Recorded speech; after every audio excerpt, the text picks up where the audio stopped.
Good afternoon, good afternoon, good afternoon. Welcome.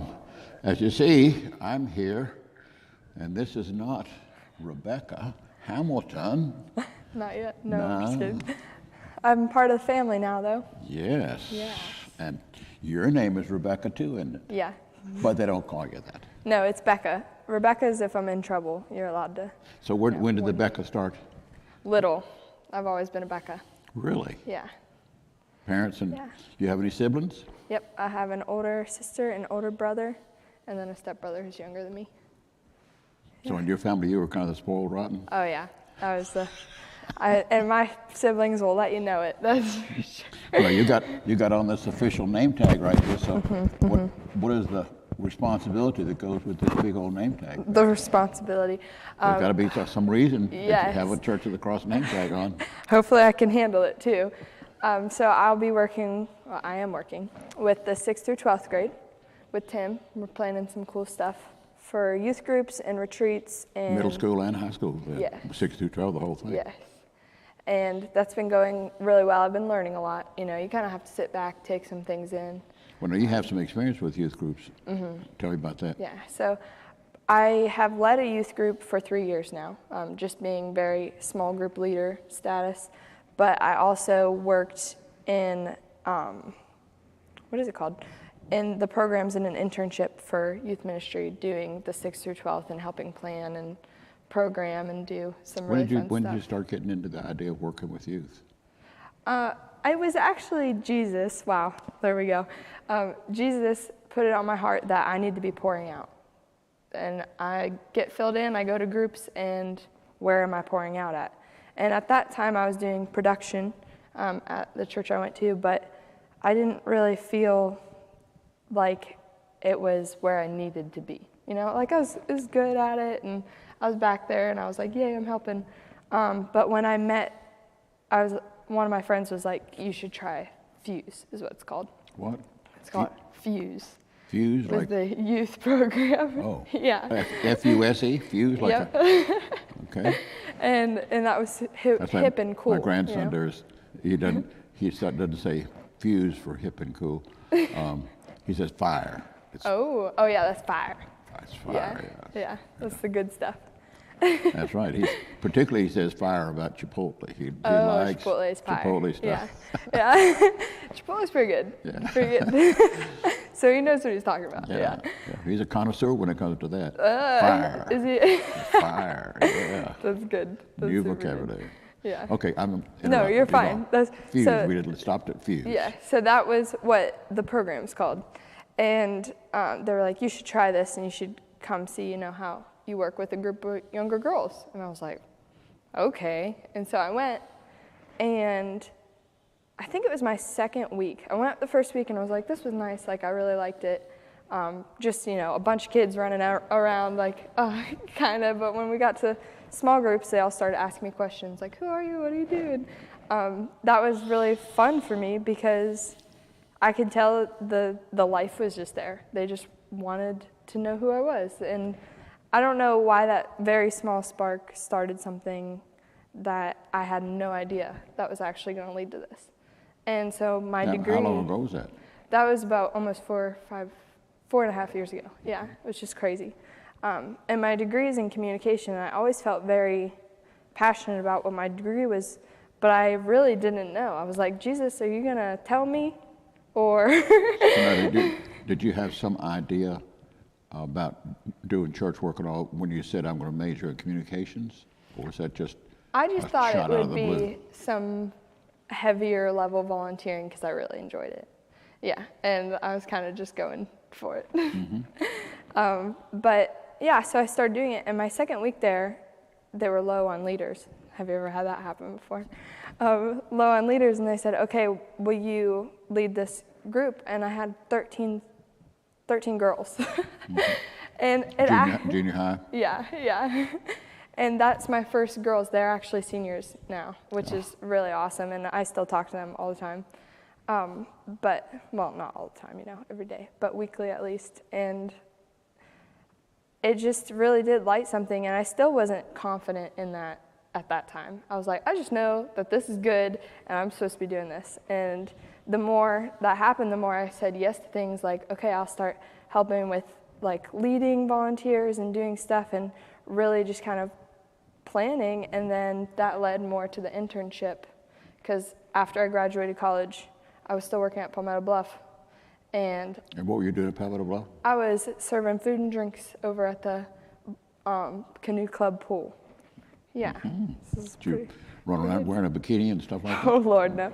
No, I looked like a camp counselor. I had the khakis and the little polo, and it was really silly. And they made you wear white shoes. And that is just the worst kitchen, outside. They were never white. They just... So I did that, and I graduated college, but I was making really good money over there. And so I just kind of like didn't change anything after I graduated college. I was like, just keep going. So you kept on going with the food and beverage stuff. Yeah. And then you were doing the youth stuff. Youth, yeah. As like a volunteer? Mm-hmm. And God was like, I could feel it. He's like, you didn't go to college for this. Like, you need to do something or you're not going to.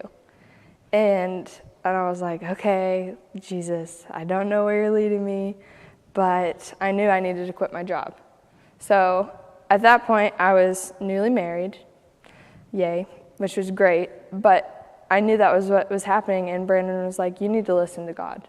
And I was like, well, maybe I should wait until something comes up first, and then I'll listen to God. And he's like, no, you need to listen. And so I went from working a lot and volunteering a lot to just doing the volunteering stuff and kind of just going crazy, because I quit and I was like, now what? And I would sit at home and like, I'm a very extroverted person. No, not you. I know, and I was like, this is really hard, Jesus. Are you sure this is what I'm supposed to do? And I was freaking out all the time. But with that, I learned a lot about, I want to say patience, but it was really 3 months. and it was just a really hard 3 months. But I got offered the internship after that. And when I really started working, like, it was kind of like, how did you not see this before, Becca? You really like doing this. And so I was like, wow, okay. And so even if it was a job or volunteering, I knew that this was something I was going to be doing heavily. What did you like most about it? I think it was... Because the food and beverage thing is dealing with people too. Yeah. Right. Yeah. And that was always, I really enjoyed that too. It was just, wasn't as, making people happy with a really good drink is way different than talking to them about Jesus. Yeah. So it was just deep and real. And I just knew that we can have fun, and I love having fun. But if you're just having fun because you want to fill yourself with that, then you're not really leading people anywhere. Mm-hmm. And I think that's fine for a meal, and that's fine for if you're running an event or doing something that is about having fun. But at the deep root, I mean, you just have to come back to Jesus. And I just realized that it was kind of crazy that I didn't think I was being called to ministry. I was like, how did I not know this? Because, I mean, I got to the point where at every job I ever had, I was talking about Jesus. And even if I was falling short, it led back to like, I'm sorry, Jesus. When did you come to faith? This is an interesting question, because I feel like when I was a really little girl, I knew Jesus. And I remember one day I was sitting and I had the Bible in my hand because I went to Awana with my neighbor. She's a really cool gal. And I remember learning verses, and the only verse that ever stuck with me, because I'm very terrible at this kind of stuff, is John 3:16. But we normalize that so much, but what a powerful, real, important verse that people kind of go, oh, John 3:16, well, how cute, and kind of like basic. But that's really all I needed at that time. Now the Awana program is a Baptist. Is it? Isn't it? What church were you going to when you said you were going with your neighbor? Yeah, so I don't even remember what the church is called. Yeah, I remember Juana though. Great. Yeah, and so I just kind of went to her house every Wednesday after school, and we would go. So I was not into very church culture-y things, but So you didn't really grow up in a congregation, in a church per se. not. You grew up in a relationship with a neighbor Yep. who brought you into a relationship with Jesus. Is Yeah. that kind of what it is? Yeah, and then after, so that was pretty young. That was like 8, 9, and I just remember that being so real to me that one day, I'm very dyslexic too, and I think I knew that at the time, but I just didn't understand why reading was so hard. I was like, this is terrible. Who wants to do this? Now, where were you living then? I was in Ohio. Yeah. So I was up there, and I remember one day I read like the first page of the Bible, Genesis, 1, and I was like, I need to read this whole thing. And I just felt like a light inside, like this is it. But that light got squished very, very harshly on top of just life. So that was before my stepmom and dad got their first divorce, and I really was a prodigal son until like 20, 21-ish. Like this is a long time to be running, not with the Lord, and kind of knowing that He loves you. It was a really confusing time, but I wasn't feeding myself well, and I wasn't looking after things of Jesus. So you wonder why it's confusing, and right there is why. Yep. Yeah. On top of like other life things that are hard. How did you get from Ohio to Bluffton? So Did your step-parents move down here or something? No, they're still in Ohio, and they're great up there. They come visit me. My mom texted me yesterday and said, hey, are you free next week? We're driving to Florida, and they want a pit stop. So we're always a really good pit stop. Yeah. And I was like, all right, come down, But I came to USCB after 2 years of going to a community college in Ohio. So I was like, I need to finish my degree. And I had a friend that came down here, and she would FaceTime me. She showed me the dorms, and she was like, you should come. And at that point, they had scholarships for out-of-state tuition students. And if you have so many hours, that will transfer, you can get in-state tuition and stuff. And that was just like so cool. I was like, that's a great pro. I didn't know that it did that. Yeah. It was like, okay, I'm going to look into it. So I start looking into it, but that was still like a year away. And it was like kind of dabbling. Like I went on the website, and if you type in USCB, you can easily end up at a college in California. So it gets, so it gets a little confusing. I actually later in the journey applied for the wrong college. It's just a little embarrassing, but that's okay. We made it here. And so it was really kind of like Becca figure this out mode. Like I was like, I don't know. But I overall wouldn't even be here if God didn't want me to, because it was so grace-led. And it was really cool. So I knew that I kind of wanted to come down here, and I was looking at it practically. And I was like, okay, so if I go to Kent State, Maine, so I was going to Kent State Salem, little tiny campus, and if I go to Maine, it's $8,000, the main campus. It's $8,000 a semester without room and board. So I still have to find, a place to live, and then, I didn't even know how to take out loans at this point at all. I was just paying my community college prices that were a little smaller, and I found out that USCB is 10 with room and board. And I was like, well, I'm going to spend $2,000 on housing easily. Yeah. So I'm like, I really need to really check this out. So it's so cool. I really had no idea what I was doing, and I was getting really frustrated one day because it was getting closer to the time, and I was like, I'm going to be done at Kent. I can't take any more classes here. And I still don't know how to go to this college. And this lady who was like a grandma to us on our tennis team when I was younger comes into the coffee shop I was working at and was like, how are you doing, Becca? And I couldn't even look at her. I was crying because I just knew she was really asking me, how am I doing? Not just like, hey, how are you? Yeah. And I start crying, and she goes, okay, we're going to talk later. We're going to talk. She writes down her phone number. She gives it to me. And I call her later that day, and I was like, I'm really struggling with this.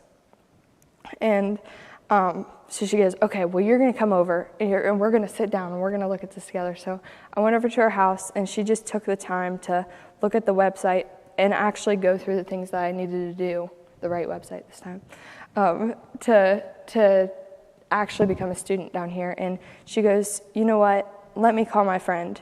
And I was like, okay. She like gets her little book out and she goes, I haven't talked to this lady in about 8 years. I'm like, okay. And she's like, call this, her name is Mary Beth. She's a super sweet person. She calls her up and she's like, hey, Mary Beth, how are you? She's like, good. You know, you can kind of hear the confusion in her voice. So what's going on? She goes, I have this really sweet girl here who wants to visit the college in Bluffton where you live. And she goes... Her friend lived in Bluffton? Yeah. Wow. Well, she actually lives in Beaufort, which is close enough. Yeah, when you're in Ohio, Beaufort's pretty close to Bluffton. And she goes, oh, okay, like when does she want to come down? She goes, this weekend. She's like, send her down. So I drove down and I got to Mary Beth's house at 1 a.m. and she was waiting up for me. She talked to me. She's like, how are you? Like, I'm so excited. She realized that I really didn't know what I was doing. And she just really seemed to enjoy the time we were spending very late at night together. And she goes, well, I'll come with you tomorrow. Wow. Yeah, and so it was just really awesome. I had the support. I had no idea that was even there. And so we went to the wrong college again. We went to the Beaufort campus. There's 2 campuses for that. Yes, and so we realized, which I was like, this doesn't look like any of the pictures. I'm really confused. And so we drove over to Bluffton and actually got to do one of the tours that was the date, 1 week from now is like the tour date and how that would go. And they were like, at this point, I'm like, okay, I think I know everything that I need to know. But I drive all the way back to Ohio the next day, and I'm like, okay, I'm going to this college, and I made sure my application was in, and I got accepted pretty fast, and my credits transferred, which is like huge, because you never know. Yeah. And so that was the biggest thing. I was like, I can't believe this is happening, and I came down here, and sorry, this is a long story, longer than I thought. But I came down here, and again, I've never put out a loan before. So my dad came with me this time. We have all my stuff, and we stay in this little motel in Hardyville the first night, and we get up and we're like ready to go. And there's like nobody on campus yet. We're a little too soon, I guess. And so we're trying to find someone on campus. It was this really messy thing. And we finally found him. They're like, oh, okay, you can move in tomorrow. Like, this is the date. And we're like, okay, no big deal. But we come back the next day. So this is a 2-day adventure now. We come back the next day, and we're talking to the financial people, and they were like, you need $5,000 right now or you can't go to this school. And I'm like, okay, I don't know what to do now, because we didn't pull a loan out. And I don't know why I didn't realize you need to be ready to pay that, but I thought that was part of the process when we got there. It was like, okay, the loan will go through the government, but no, it has to be done beforehand. And so I'm like crying. I'm like, oh my goodness, what do I do? And Jesus is so nice to me, and my grandmother is so nice to me that about a month before that, my dad had to take over her bank account because she has really bad dementia. And so he's been controlling her funding and stuff, and I was like, okay, well, I have my account, but we're brainstorming is what we're doing. So it's kind of messy. We're like, I have my account, but that's all I have. I don't have any money in it. But I was so young that my dad was still a co-lender on our account. And he goes, okay, let's call Grandma. And he's like, hey, how would you feel if I took some of this money out of your account? We'll get the loan, we'll replace it. And she goes, don't worry about it. And he's like, okay, like, I want you to know that this was happening. And he had conversations with her a couple of times. But she knew. She was like, don't worry about it. Just go for it. And so if that didn't happen just shortly beforehand, I wouldn't even been able to have the money to go into school. Wow. It's a God thing, isn't it? Yeah. If that whole messy story doesn't sound like a God thing, I don't know. Well, tell me, how did you graduate from USCB? How do you end up here? And so after I graduated, At the Church of the Cross, I mean. Yeah, which is pretty cool. After I graduated, I wanted to stay in Bluffton. And my lovely husband, which you're still going to hang out with soon, got a job, very godlike as well. He was a waitress at Saigon. Have you ever been there? Saigon Cafe is a Vietnamese restaurant, and it's very good. Fire. Yeah, it's fire. Yeah. It's fire. And you can take that literally too, because sometimes it gets spicy in there. Oh. It's fire on different levels. But it's a really awesome thing that he was waiting tables there and met his boss now. Yeah, I mean, he waited his tables for like ever. He knew their orders. Their daughter has a special on the menu now. And he like asked him what is he gonna do, and he's like, kind of was like, I want to interview you for a job, and he still works for that company. It's really cool. Wonderful. Yeah, so that was a super God thing that we got to stay here because it's expensive to live here. You gotta have a job. And so we stayed, and we were just faithful with. We have a really great community at New Spring Church, and that's how I met Barb Reddy. And Barb mentored me, and ironically, when Brandon got his apartment, before I was still in the dorms, when Brandon got his apartment, guess who lived across the hall from us when I moved in later? And so it was so funny because I was like, okay, I'm dating this guy and it's getting really serious. I need someone to like talk to about this. And Barb was like, let's go.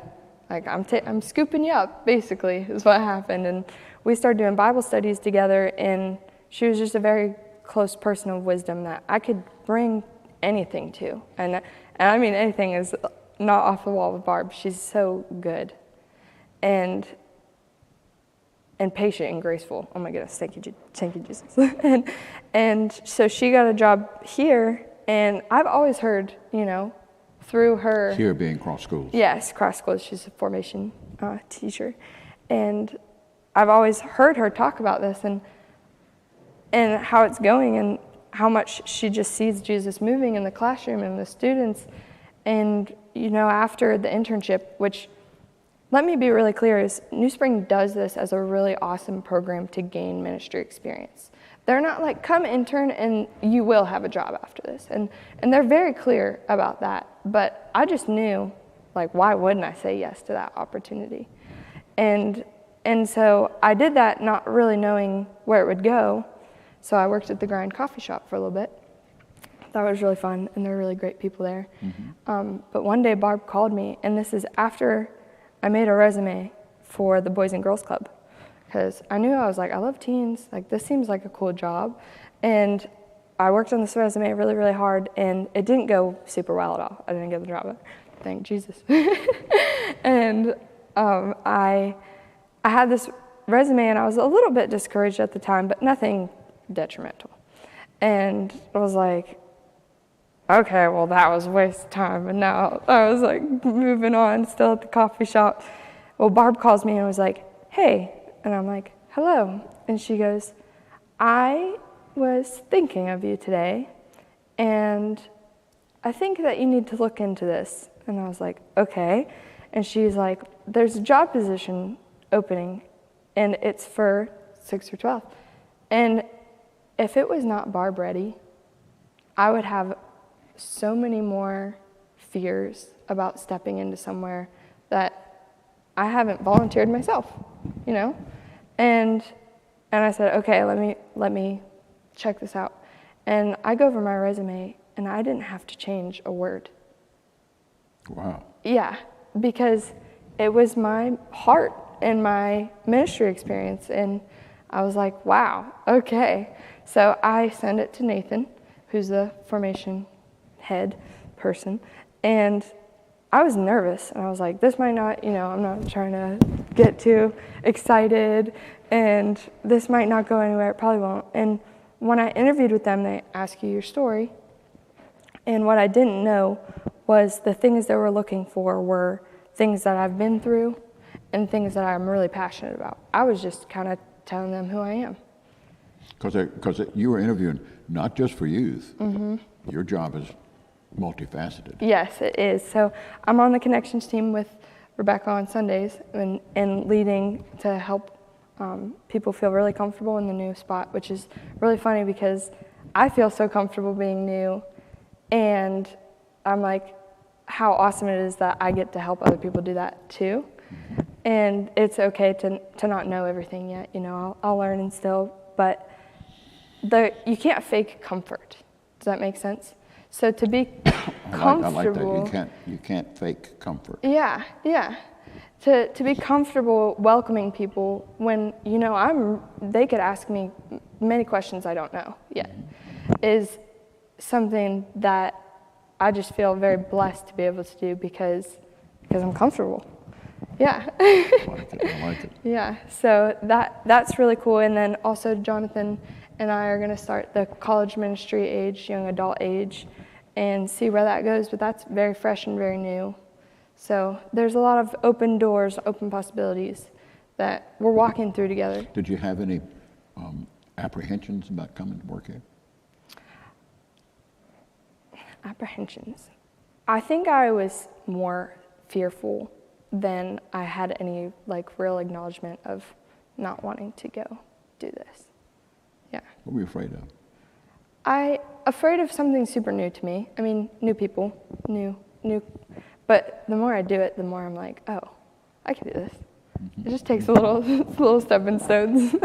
And I was more afraid that I wasn't going to be super accepted as I was once at my other church. And that's hard, and you never know how people are gonna act. And I also am still a little bit afraid that I could disappoint this program, right? Because I mean, I'm gonna fail at some point at something, and that's a big deal. Yeah. Well, now, if those were your initial fears, how have those played out? Well, everything that I have worried about, I've spoken to someone about. And I'm like, hey, so a good example is I'm now on the Connect table team for Sundays, and I texted Rebecca yesterday, and I was nervous about this text. She's gonna watch this and giggle. And I was like, hey, my friend invited me to her church on the 19th, and I just didn't know if it was too early to ask if I could go or not, because I have responsibilities here. And all I had to do was ask. And I was like, I don't know why I was stressed about it. But she was like, oh yeah, I forgot to add you onto the schedule. It's already made. And she's like, you're not going to work every Sunday. And that's a small example, but every time I've just asked a question, people have helped guide me. And they never leave you hanging. They say, you might have to wait on the answer, but every time I have a question, people are really kind about it, and that's a big deal. Well, the first time I met you, we sat on the steps outside and talked. That was a nice day, too. It was a nice day. It was, yeah. Was that an easy time for you just sitting there? Because all we did was sit outside and talk. Yeah, I felt really peaceful about it. And I called my husband afterwards. I was like, I feel like I hung out with Jesus for an hour. Oh, golly. Come on. It's just so good because, you challenged me in that interview a couple times with things that I was just facing. And Jesus does that. And he wants to. But I never felt like a condemning thing from you. And I think that's a really big deal. Yeah. So what's been your biggest pleasant surprise since you've been here? Because you came with us last month. Yeah. Right. What's been your biggest pleasant surprise? The biggest pleasant surprise, I think, is, let me make sure, because there's been some really good stuff happening. Yeah. Is that I want to say the people in a big way is like, I went to the women's event last weekend, and people are starting to know who I am, and I kind of feel bad because there's a lot of faces, and sometimes I don't know them. And so I just have to say, hey, what's your name? And if you told me, I'm sorry, and kind of scoot from there. But I didn't feel like I was sitting alone in the women's event, even though I've only been here for a very short time. And it was really awesome. And we also had workshops in that event. So it wasn't just sit and listen, but I had a table talk with the ladies around me, and I got to know members of the church who've been here for a really long time and wanted to talk to me, and it was really cool. Yeah. And that was cool, but also like smaller version of the people is I can tell how what's the word, where like important this place is to the formation team that I'm on.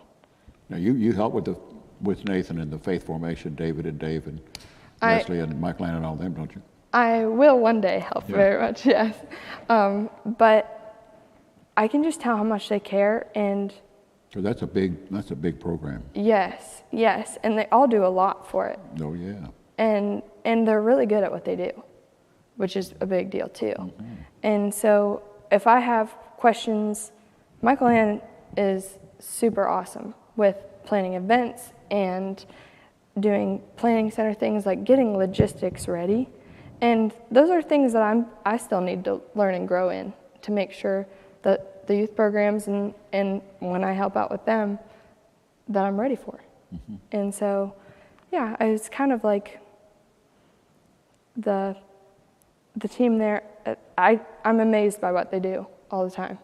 I'm like, oh my goodness, you preach at chapel and you teach the class, and David Ray can sing and do worship, and they do production, and like it's a multi-talented crew. Yes, yeah. So I want to be able to do that. We've got 5 full-time people there, and plus Nathan. Yeah. We have a huge commitment to reaching children there. Yeah, and it is backed. Like, it isn't just talk over there. Mm-hmm. They're working hard to make sure that they can reach students in a way they can make sure it's on their level and be ready for them. So what you want to ask me? Okay, I was thinking about this because Charlie said it and somebody else said it. Make sure you have a question for him. Well, you don't have to have a question. And I wasn't super ready for the question, but I know that you're a foodie. What? A foodie? You know what that is? Someone who appreciates good food. I appreciate the food that my wife makes. There, see? She's a great cook. So yeah. I don't eat out. No. We don't do any of that stuff. Yeah, we're getting better at that too. Especially the better you get cooking, the lot easier it is to not eat out. You trying that church cookbook? I have. And I'm still saving drippings, and I think it's time. Oh, so by the way, I was saving bacon drippings to make cornbread. That's, yeah, that's what it is. And I think it's time. I think I finally have enough. And I don't know if I told you this, but I had to scrap the first batch because I didn't know you had to strain drippings. Oh my goodness. Yeah, so I called my dad. I was like, this does not look pleasant at all. Yeah. Throw it away. Yeah, he laughed at me. And so then we had to restart that process, but we're there, I think. And so that'll be probably next week adventure. But my wife's she's a great cook, and her grandmama taught her to cook. Yeah. Long ago and far away. Okay, that's deep rooted. That's like the good cooking. Yeah, you make things from scratch. Mm-hmm. That's how Becky does it. Oh, that's awesome. I forgot that she's a Rebecca as well, but she's a Becky. Mm-hmm. Yeah. We call her Becky, yeah. Yeah. But her name's Rebecca. Mm-hmm. Did your daughter have a nickname? Or has she always been a Rebecca? We always called her Rebecca. Huh. Mm-hmm. It's a good name, if I don't say so myself. We've always called her Rebecca. I guess that's because we call Becky just. Mm-hmm. But she's always been Rebecca. Yeah. Did you know that's my stepmom's name? Is Rebecca, but we call her Becky. No, I didn't know that. So when you have children, you're going to call them Rebecca or Becky? No, I don't know yet. I haven't got that far yet. Or Tootie or something like that. I know, we might have to start mixing it up because it'll get a little confusing. A lot of young couples today, they get books that have names in it. They go down through there, or they go on the internet and all that kind of stuff. But I didn't even know name books were so popular, but they are very popular. And now they have TikToks. I don't know if you know this, and I think it's my age range or something, but my algorithm, it's coming after me. I stay off TikTok. What? Your algorithm is coming after you? Yes. So they find videos that they think you'll like, and they put them on your feed, The algorithm does it automatically. Yeah. And so these baby, and it'll say in that little computerized voice, like, baby names that start with, and then a letter will come up, and I always scroll past them because I'm not ready for baby names. I think I would delete that. I think I would delete all that stuff there. Yeah. It's very... But you're an outgoing person. You don't need social apps. You don't need it. Yeah. And I bet very few of those apps talk about Jesus. That doesn't come up on TikTok, does it? No, I have some friends, though. I have a school friend. Her name's Sydney, and she loves Jesus, and she does this thing called van life. Do you know what that is? Well, she bought this van, and she has been, like, making it her own, but it has solar panels on the top, and she just travels and lives in this van with her cat. Really? Yeah, and she's, like, pretty... She's got a van with solar panels on the top of it? Yeah. Wow. And she talks about on there, she makes TikToks about how she's never alone because God's with her, and she believes that he's protecting her and providing for her, and it's a really cool thing. Yeah. So it's on the come up. So do you have solar panels on the top of your car? No, I don't. Golly, I don't know if you know, my car is the little one, and it would be really hard to live in that thing. But thank Jesus for. Well, I believe that our young folks would have a great respect for you as they get to know you. Well, cool. Yeah, As young as you are, there's a lot to you, Don. Thanks. It really is. Thanks. That's super sweet, and I feel just on fire still about it. And every time I meet a new student, I actually have a conversation with, because when they're going everywhere, you're at lunch and you kind of stop by. You don't get to see who they are as much, but we have some really awesome students. Oh, yeah. Yeah. So the more I get to talk to them, the more excited I get about working with them. Great. Yeah. And I noticed you said the more on fire you get. You picked up that word, didn't you? Yeah. I think you used it that one a lot. It's fine. So maybe when you make the cornbread, your husband will say, "This is fire." Yeah. Fire. That's awesome. And he won't be asking, what are all these little things in here? Yeah, not this time. Well, have you been to the food bank yet? I have. What are God's Goods? Yes. Been checking those places out? I got my briefcase from God's Goods, and it's fire. It's a good briefcase. It's like, oh, let me show you. That's a huge. Yeah, you got it. Show and tell here. Let me see that. Check it out. It's Whoa. pink. And it says official. And that's a It's bag. nice, too. That's a. Yeah. Look at it. It's like a suitcase kind of thing. Yeah. So where I keep It's got an imprint on the laptop. side, so that's kind of a designer bag there for you. I think so. I've never heard of it, but I'm impressed with the quality. Yeah. So God's Goods. God's Goods. This is a lot of this wonderful is things there, missional. and all the money that comes from that goes right to mission stuff. Yeah. And So what have you was done with the food bank? You helped there any? I haven't helped there, but I've got to know Craig a little more, and he's awesome. And he Great volunteers there too. Yeah. So I went in one Monday, to see how it all works, and it was more of a tour when I went, but then it turned into this is how the food bank runs. And if you don't know what you're doing, you might be in the way. Because a lot happens there. There's a lot happening, and they know. Like, they're like, this is what we're here to do, and we're doing it. I'm like, okay. And you're working with 250 or so families. You got to be organized. Yes. Ahead of time, you got to have it all planned out, and then you got to be able to keep things moving. Yeah, I was very impressed by, and then Craig came a couple of weeks ago and did burgers for the students at the youth group. Yeah. So I always talk to him like, how's the building look? Because kids they go crazy sometimes. Yeah. So and I can't catch them all the time. and so I always try to be really respectful about the shared environment. Yep. And make sure that any way we can help Craig out is awesome, because what he's doing is amazing. Oh, it really is. Yeah. And you see Craig you're on the Connect desk at the Crosspoint service, so you see him over there. Yeah. He and his wife are very common and very involved. He's on security and all kind of stuff out there. So. Very cool. Yeah. His little thing was connected to his pocket, so I didn't see, but there's different colored lanyards mean different things. Yeah. Yep. So. It's on the security team, and that's just one of those things you have to have now. So. And they had a good team over there. They all have walkie-talkies. They're knowing what's going on. Yeah. Yeah, they do. It's cool. Well, I'm glad you're here, darling. Well, thank you. I'm excited to be here. Yes. And I'm glad y'all are here too. Please keep in mind the food bank and bring your food in for that. Those numbers just keep on keeping on. So bring your food in when you come to worship services or drop them by the church office anytime, and we'll get it shunted out to the right place for you so it reaches the people there. And I also want you to keep in mind, please, that on Wednesday nights, Andy Nix is teaching on the heroes in the Bible. That's on the historic campus. It's not streamed on the historic campus, 7 o'clock. If you want to come earlier, because it's on the historic campus, we're having supper, and that's at 6:15. Supper's $5. If you're coming for supper, please call the church office or go online and let us know that you're coming so we can have enough stuff there. Last week was, you know who had the food last week? I think it's Jim and Nick's. Nope. Nope. One Hot Mama's? It was fire. Yeah.